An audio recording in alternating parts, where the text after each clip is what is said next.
4 দিনের সরকারি সফরে সন্ধ্যায় কাতারের রাজধানী দোহার উদ্দেশ্যে রওনা হবেন প্রধান উপদেষ্টা অধ্যাপক ডক্টর মোহাম্মদ ইউনূস। সেখানে আর্থনা সামিট 2025-এ যোগ দেবেন তিনি।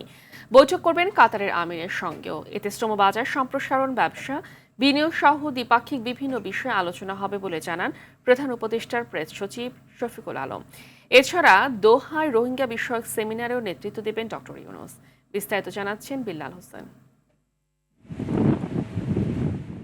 আমাদের উত্তরাধিকার গড়ে তোলা, স্থায়িত্ব উদ্ভাবন ও ঐতিহ্যবাহী জ্ঞান প্রতিবাদে 22 ও 23 এপ্রিল দোহায় অনুষ্ঠিত হবে এবারের আর্থনা শীর্ষ সম্মেলন। এতে কাতারের উষ্ণ ও শুষ্ক আবহাওয়ায় টেকসই উন্নয়নকে এগিয়ে নিতে প্রতিশ্রুতি তুলে ধরা হবে।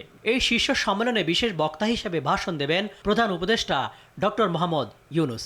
আজকের প্রেস কনফারেন্সে ফরেন সার্ভিস একাডেমিতে সংবাদ সম্মেলনে সফরের বিস্তারিত তুলে ধরেন প্রধান উপদেষ্টার প্রেস সচিব। কাতারের ডেপুটি প্রাইম মিনিস্টারের সাথে স্যারের গলন আছে, কাতার চ্যারিটির সাথে, কাতার ফাউন্ডেশনের সাথে, এদের সাথে মিটিং আছে। শফিকুল আলম বলেন, সফরে দেশটির আমিরের সঙ্গে বৈঠক করবেন প্রধান উপদেষ্টা।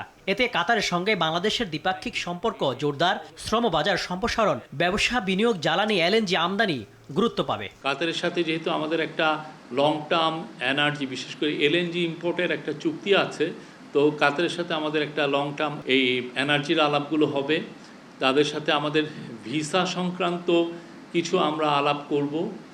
আর অন্যান্য যেগুলো বিষয় তাদের কাতারের সাথে আমাদের কিভাবে ইকোনমিক কোঅপারেশন বাড়ানো যায়। প্রেস সচিব জানান, সফরে রোহিঙ্গা সংকট নিয়েও সেমিনারে নেতৃত্ব দেবেন প্রধান উপদেষ্টা। রোহিঙ্গাদের উপর একটা বড় সম্মেলন, সেটারই প্রস্তুতি, প্রাক প্রস্তুতি স্বরূপ এই সম্মেলনটা 2.5 ঘন্টার এই যে সম্মেলনটা, এটা খুবই ইম্পর্টেন্ট।